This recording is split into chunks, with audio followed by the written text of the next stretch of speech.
राधे राधे दोस्तों, आज हम आपको सुनाएंगे एक बूढ़े पिता की कहानी। वृद्ध अवस्था जीवन का वरदान। अगर आप हमारे चैनल पर नए हैं तो प्लीज़ हमारे चैनल को सब्सक्राइब करें, वीडियो को लाइक करें और शेयर करें।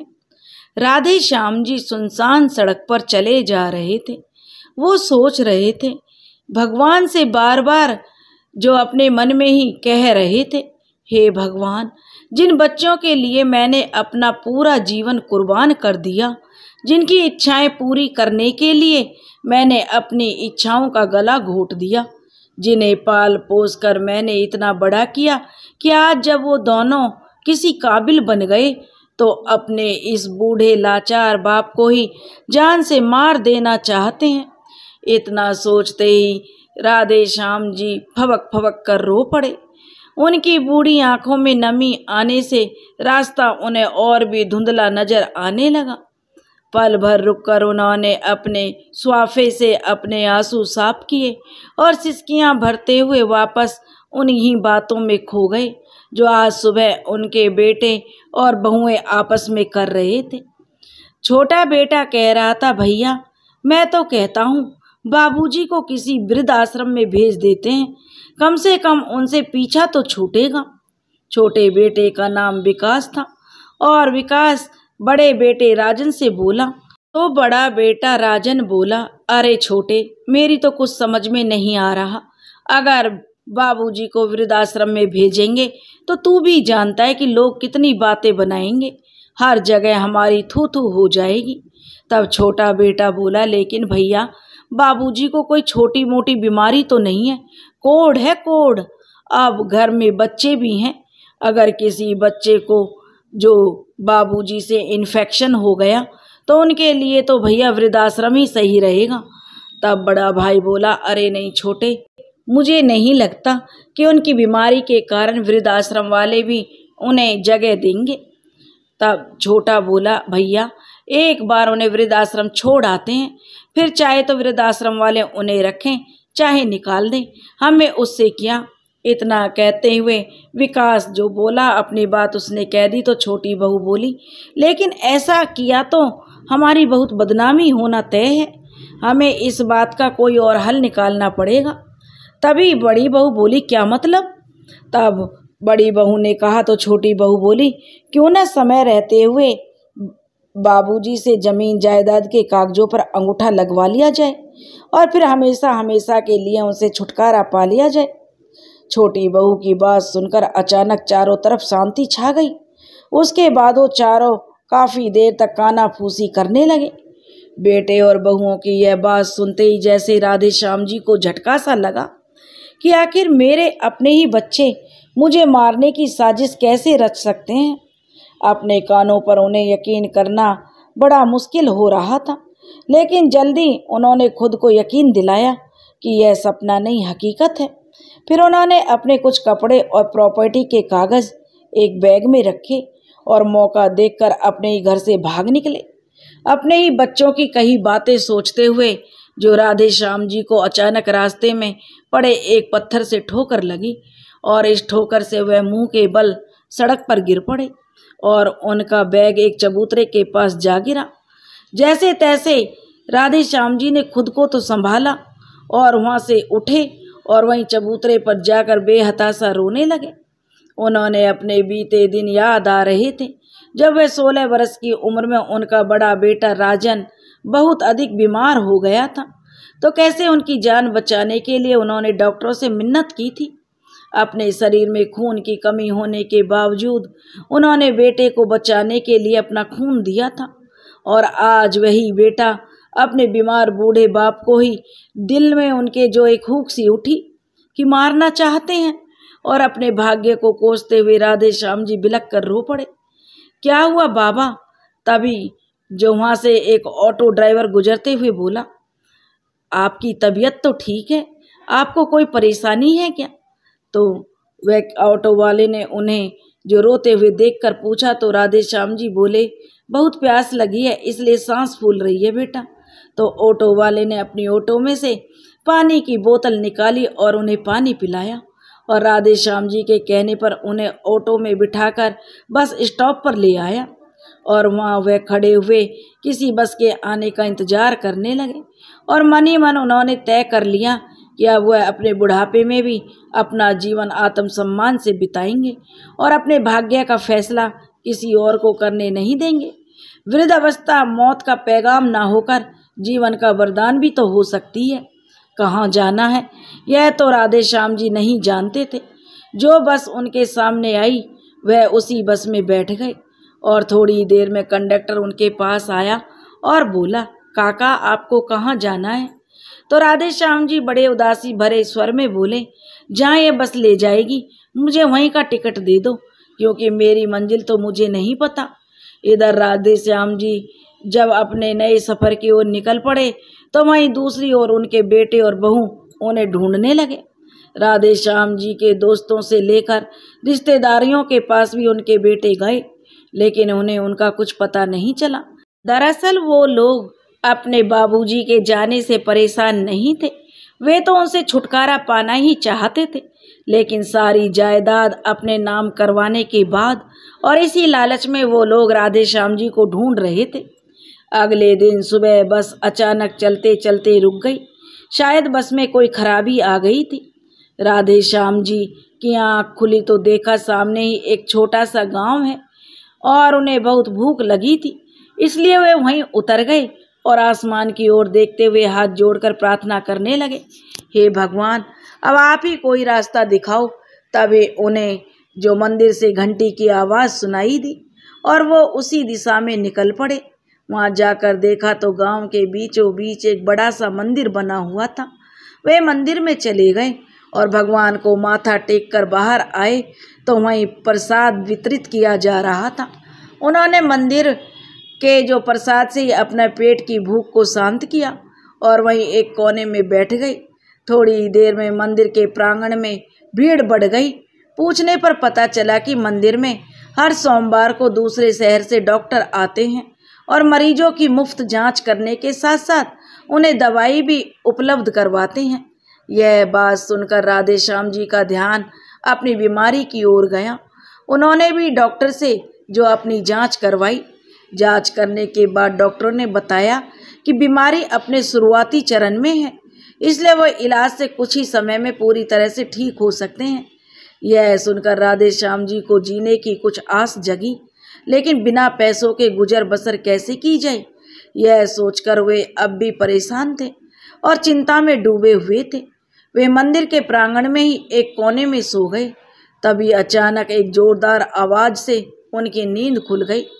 उठकर उन्होंने देखा तो सामने एक छोटा सा बच्चा खड़ा था, जिसकी उम्र करीब 7-8 वर्ष रही होगी। वह कहने लगा, राधे श्याम जी ने पूछा, क्या हुआ बेटा? तो बच्चा बोला, यह जगह मेरी है, तो तुम यहाँ कैसे सो गए? छोटे बच्चे से ऐसी बात सुनकर राधे श्याम जी को हंसी आ गई और साथ में अपने पोते पोतियों की भी याद आ गई। तो वे बोले, अच्छा तुम्हारा नाम क्या है? राधे श्याम जी ने उसके गाल को सहलाकर पूछा। तो वह बच्चा बोला, मेरा नाम दीपू है, पर आप मुझे जितना मर्जी प्यार कर लो, मैं आपको यहाँ सोने नहीं दूंगा, क्योंकि यह जगह मेरी है। फिर राधे श्याम जी मुस्कुराते हुए वहाँ से उठ गए। दोपहर हो चुकी थी। राधे श्याम जी ने देखा कि मंदिर का पुजारी साफ सफाई का काम कर रहा था, तो राधे श्याम जी भी इस काम में पुजारी की मदद करने लगे।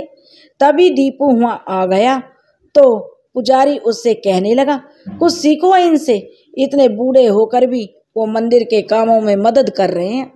तभी तिरछी नज़रों से देखता हुआ दीपू बोला, हाँ मैंने अभी इनसे सीखा है कि जोर जोर से खराटे कैसे मारे जाते हैं।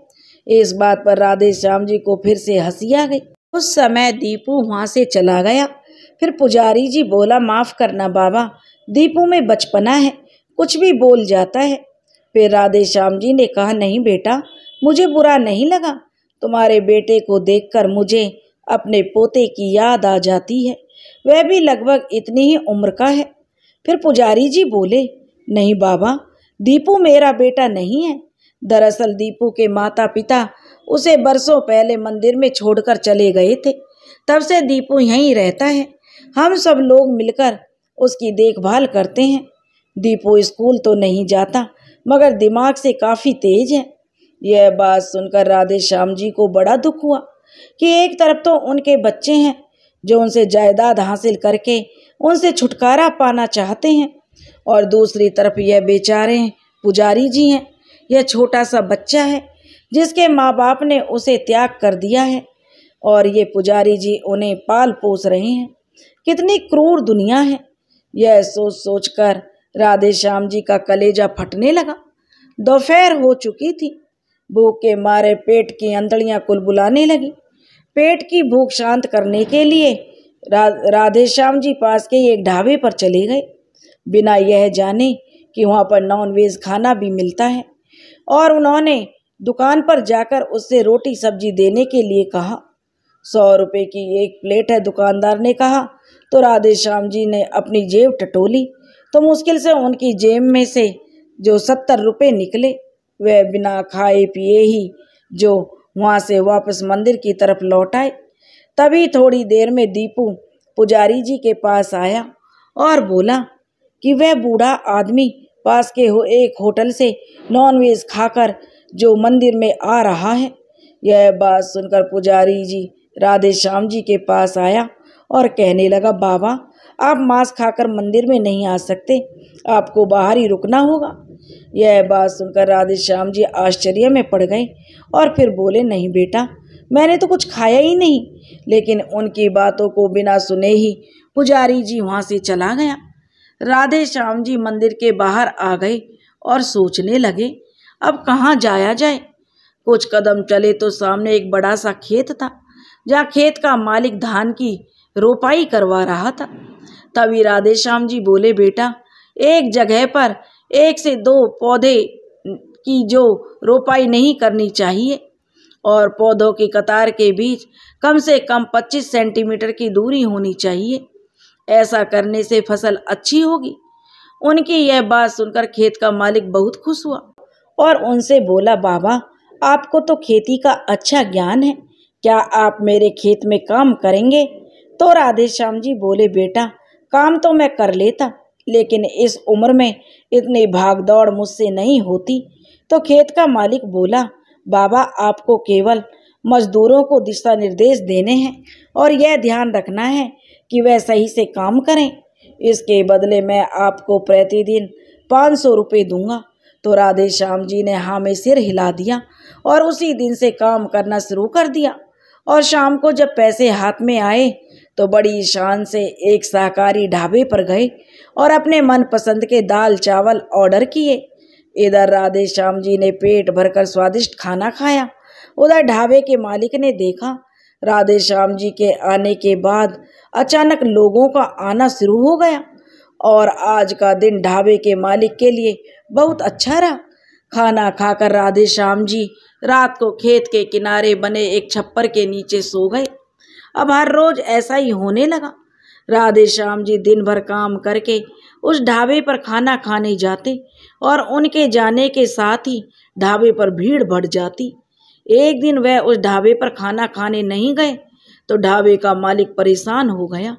अगले दिन उसने राधे श्याम जी से कहा, बाबा मैं आपसे खाने का 1 पैसा भी नहीं लूँगा, बस आप हर रोज यहीं खाना खाया कीजिए। इस बात पर राधे श्याम जी हैरान रह गए। अच्छा खाना और इलाज पाकर अब राधे श्याम जी की तबीयत में भी सुधार आ गया। उधर मंदिर में एक दिन इंक्वायरी के लिए कुछ अधिकारी आए तो मंदिर के सुपरवाइजर को बुलाकर उससे पूछने लगे कि मंदिर में इतना चढ़ावा आता है, लेकिन सरकार के पास उसमें से बहुत कम राशि भेजी जाती है। हमें लगता है यहाँ कुछ गड़बड़ है, कहीं तुम कोई बेईमानी तो नहीं कर रहे हो। इससे पहले कि सुपरवाइजर कुछ कहता, तभी बीच में दीपू बोल पड़ा और बोला, अरे नहीं साहब, आप हमारे काका पर शक कर रहे हैं। यह तो इतने ईमानदार हैं कि मंदिर में आए सारे पैसे अपने घर पर ले जाकर उन्हें स्वयं गिनते हैं और फिर अगले दिन मंदिर में आकर जो वापस रख देते हैं। दीपू को तो लग रहा था वह सुपरवाइजर की मदद कर रहा है, परंतु अनजाने में उसने जो सारा सच उगल दिया और सुपरवाइजर की पोल सबके सामने खुल गई। इस बात पर एक्शन लिया गया। ऐसा कहकर इंक्वायरी टीम तो चली गई, लेकिन बेचारे दीपू पर सुपरवाइजर का गुस्सा फूट पड़ा। वह उसे पीटने लगा। पुजारी ने सुपरवाइजर को रोकने की बहुत कोशिश की, लेकिन वह नहीं माना और दीपू को यह कहकर मंदिर से निकाल दिया कि अब यहाँ नजर आए तो जान से मार दूंगा। बेचारा दीपू मायूस होकर अपना बैग उठाकर वहां से निकल गया। उसके गोल मटोल गाल आंसुओं के कारण पूरी तरह भीग चुके थे। चलते चलते दीपू जब थक गया तो आराम करने के लिए एक जगह की तलाश करते हुए उसी खेत के किनारे पर आकर बैठ गया जहाँ राधे श्याम जी काम करते थे। दीपू को वहाँ उदास और परेशान बैठे देखकर राधे श्याम जी उसके पास आए और बोले, अरे बेटा, तुम्हें क्या हुआ? तुम इतना बोलते हो तो आज इतने उदास और शांत क्यों बैठे हो? फिर दीपू रुआसे से स्वर में बोला, बाबा, भगवान जी ने मुझे अपने किए की सजा दी है। मैंने पुजारी काका से बोलकर आपको मंदिर से बाहर निकलवाया था ना, इसलिए आज मेरे साथ भी बहुत गलत हुआ। मुझे सुपरवाइजर से बहुत मार पड़ी और उन्होंने मुझे मंदिर से बाहर निकाल दिया।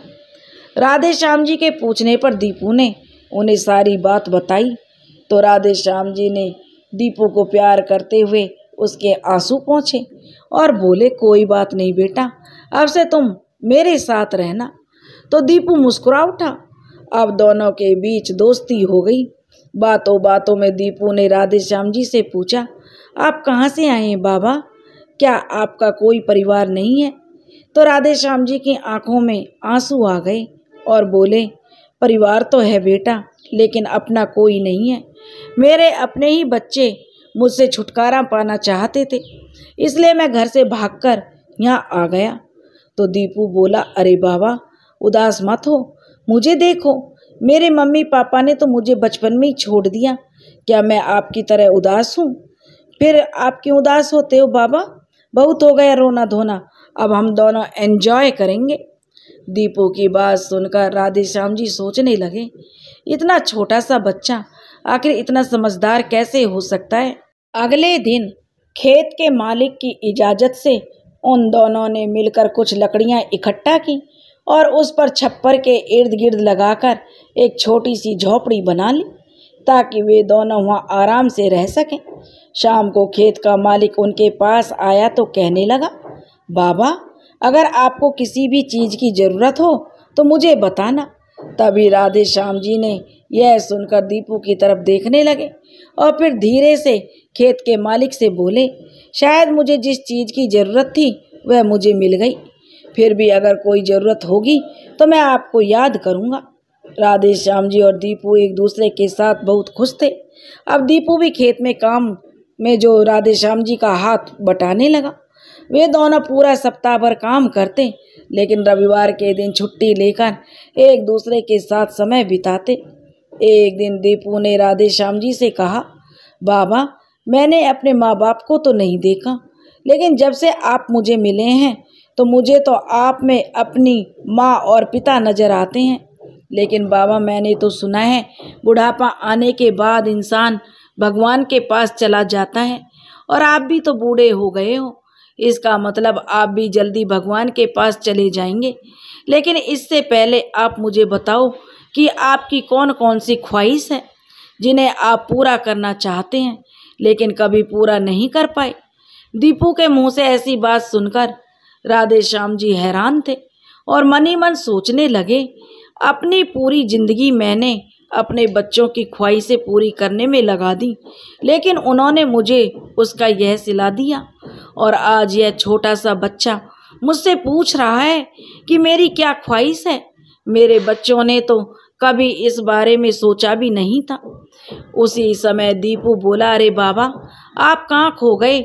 जल्दी से मुझे बताओ कि आप क्या करना चाहते थे तो आप जो कर नहीं पाए। दीपू के पूछने पर राधे श्याम जी ने बताया, बेटा, जिंदगी में मेरी बहुत सी ख्वाहिशें थीं जिन्हें मैं पूरा करना चाहता था, लेकिन अपनी जिम्मेदारियों के चलते कभी पूरा नहीं कर सका। लेकिन अब तो उम्र निकल गई है। तभी दीपू बोला, नहीं बाबा, मैं आपकी सारी ख्वाहिशें पूरी करूँगा, आप मुझे बताइए तो। राधे श्याम जी ने एक एक करके अपनी सारी ख्वाहिशें बताईं जिसमें कोट पैंट से पहनकर फोटो खिंचवाना, अमिताभ बच्चन की फिल्म देखने जाना, 5 स्टार होटल में खाना खाना और एक फिल्म में एक्टिंग करना भी शामिल था। बाबा की ख्वाहिशें जानकर दीपू बोला, चलिए बाबा, अब एक एक करके आपकी सारी ख्वाहिशें पूरी करते हैं। तो राधे श्याम जी बोले, नहीं बेटा, पहले तुम अपनी ख्वाहिशें बताओ कि तुम क्या चाहते हो। तो दीपू बड़े प्यार से बोला, बाबा मैं तो अभी बच्चा हूँ, मैं थोड़ी ना भगवान जी के पास जाने वाला हूँ। अभी तो मेरे पास पूरी उम्र है, लेकिन आपके पास समय कम है। वैसे भी मेरी तो बस एक ही ख्वाहिश है कि मैं पढ़ लिख कर बड़ा आदमी बनूं, और मेरी कोई ख्वाहिश नहीं है। यह सुनकर राधे श्याम जी को बहुत खुशी हुई। उसके बाद कुछ दिन उन्होंने खेतों में काम किया और फिर दीपू की जिद पर जमींदार से 1 सप्ताह की छुट्टी लेकर वे दोनों शहर गए, जहां उन्होंने राधे श्याम जी के लिए काले रंग का कोट पैंट खरीदा और दीपू के लिए अच्छे से कपड़े खरीदे और फिर दोनों ने एक साथ कई तस्वीरें खिंचवाईं। वहीं शहर में जब उन्हें पता चला कि पास में एक बड़ा सा मेला लगा है, तो दीपू कहने लगा, बाबा बहुत से बच्चे अपने माँ बाप के साथ शहर का मेला देखने जाते हैं, लेकिन मैं हर बार यही सोचता हूँ कि आखिर वहाँ क्या होता होगा। इतनी बात सुनकर राधे श्याम जी उससे बोले, तो चलो बेटा, आज वे मेला देखने चलेंगे। यह बात सुनकर दीपू बहुत खुश हुआ और एक ऑटो पकड़कर वे दोनों मेले में पहुंच गए। मेले की चमक धमक को देखकर दीपू की आंखें खुली की खुली रह गईं। अलग अलग झूलों को देखकर वह चहक उठा। दीपू को हंसते खिलखिलाते देखकर राधे श्याम जी जैसे वह दृश्य अपनी आंखों में समेट लेना चाहते थे। उन दोनों ने एक साथ बहुत से झूलों का आनंद लिया। दीपू के साथ मस्ती करते करते राधे श्याम जी को एक पल को ऐसा महसूस हुआ जैसे उनका बचपन भी वापस आ गया हो। मेला देखकर वो बाहर निकले तो सामने दीपू की नज़र एक बहुत बड़े होटल पर गई। भूख भी बहुत तेज लगी थी और पास में पैसे भी थे, तो दीपू के कहने पर वे उस होटल में खाना खाने चले गए। इतने बड़े आलीशान होटल को देखकर वे दोनों बस यहाँ वहाँ देखते ही जा रहे थे। उन दोनों ने वहाँ बिरयानी ऑर्डर की और आरामदायक सोफे पर बैठकर बड़े सुकून से खाने लगे। वहीं बैठे बैठे दीपू ने देखा पास वाली टेबल पर एक आदमी सूट बूट पहने बैठा हुआ था और कुछ लोग उससे ऑटोग्राफ लेने आ रहे थे। पूछने पर किसी ने बताया कि वह एक बहुत बड़े फिल्म प्रोड्यूसर हैं। इतना सुनते ही दीपू का दिमाग ठनका। वह सीधे उनके पास चला गया और पूछने लगा, क्या आप वाकई में फिल्म बनाते हैं? छोटे से बच्चे को इस तरह पूछते देखकर फिल्म प्रोड्यूसर भी मुस्कुराने लगा और बोला, हाँ मैं फिल्में बनाता हूँ। तभी दीपू ने राधे श्याम जी की ओर इशारा करते हुए कहा, वे मेरे बाबा हैं, उन्हें फिल्म में एक्टिंग करने का बड़ा शौक है और मैं उनकी एक ख्वाहिश पूरी करना चाहता हूँ। अगर एक छोटा सा रोल आप उन्हें दे दें तो बहुत मेहरबानी होगी। यह सुनकर फिल्म प्रोड्यूसर किसी सोच में पड़ गया और फिर बोला, एक छोटा सा रोल तो मेरे पास है, लेकिन वह रोल एक किसान का है और उसके लिए मैं किसी गरीब बूढ़े किसान को ढूंढ रहा हूँ ताकि किरदार वास्तविक लगे। इतना सुनते ही दीपू खुशी से उछल उठा और बोला, अरे अंकल, मेरे बाबा तो किसान ही हैं, वे तो आज मेरे कहने पर उन्होंने कोट पैंट पहना है। तभी प्रोड्यूसर ने उन्हें अपना विजिटिंग कार्ड दिया और अगले दिन फिल्म साइट पर आने को कहा। दीपू वो कार्ड लेकर बड़ी खुशी से राधे श्याम जी के पास आया और उन्हें सारी बात बताई। दीपू की होशियारी देखकर राधे श्याम जी मुस्कुरा उठे। उन्होंने रात किसी पार्क में गुजारी और अगले दिन फिल्म की शूटिंग वाले स्थान पर पहुंच गए। जब प्रोड्यूसर ने राधे श्याम जी को धोती कुर्ता में देखा तो उन्हें अपने पास बुलाया और कुछ डायलॉग्स बताते हुए उनसे एक सीन शूट करवाया और अगले दिन भी आने को कहा। शाम के समय वो दोनों एक थिएटर में अमिताभ बच्चन की फिल्म देखने गए। यह सब राधे श्याम जी को एक सपने की तरह लग रहा था। आज उनके चेहरे पर एक अलग सी मुस्कुराहट थी, जिसे देखकर दीपू भी बहुत खुश था। करीब 4-5 दिन की शूटिंग करने के बदले में राधे श्याम जी को 20,000 रुपये मिले। उन पैसों को हाथ में लेकर तो जैसे उनकी खुशी का ठिकाना नहीं रहा। उसके बाद वे दोनों वापस गांव लौट आए। अब राधे श्याम जी ने दीपू का दाखिला भी एक स्कूल में करवा दिया ताकि वह पढ़ लिख कर बड़ा आदमी बनने की उसकी ख्वाहिश पूरी हो सके। अब राधे श्याम जी खेत में काम करते थे और दीपू स्कूल में पढ़ने जाता था, लेकिन शाम को आकर वह राधे श्याम जी के काम में हाथ जरूर बटाता था। रह रहकर राधे श्याम जी के मन में एक ही बात उठने लगती थी, काश दीपू ही उनका बेटा होता। उन दोनों का खून का रिश्ता तो नहीं था, लेकिन एक ऐसा रिश्ता बन गया था जो स्वार्थ से परे था। वहीं कुछ समय बाद जब वह फिल्म रिलीज हुई जिसमें राधे श्याम जी ने काम किया था, तो राधे श्याम जी के द्वारा निभाए गए किरदार को बहुत अधिक पसंद किया जाने लगा। भले ही वह फिल्म में कुछ ही समय के लिए दिखाई दी, परंतु जिस शिद्दत और वास्तविकता से उन्होंने अपने किरदार को निभाया था वह बहुत ही प्रशंसनीय था। हर जगह उनके काम की चर्चा और सराहना की जा रही थी। कुछ समय बाद किसी अन्य फिल्म का प्रोड्यूसर उनके गांव पहुंचा और उनका पता पूछकर उनसे मिलने आया। एक अच्छी खासी रकम ऑफर करते हुए उन्हें अपनी आने वाली फिल्म के लिए उन्हें लेने की इच्छा जताई और उन्हें साइन कर लिया। राधे श्याम जी ने कभी सोचा भी नहीं था उम्र के इस पड़ाव में आकर उन्हें इतनी बड़ी सफलता हासिल होगी। कुछ समय बाद उन्होंने शहर में ही एक अच्छा सा घर खरीद लिया और गांव छोड़कर दीपू के साथ शहर आकर बस गए। उन्होंने दीपू का दाखिला भी शहर के एक अच्छे इंग्लिश मीडियम स्कूल में करवा दिया।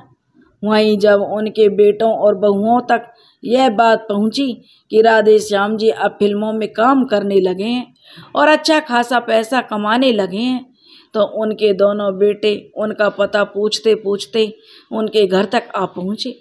लेकिन वह उनका घर देखकर आश्चर्यचकित थे।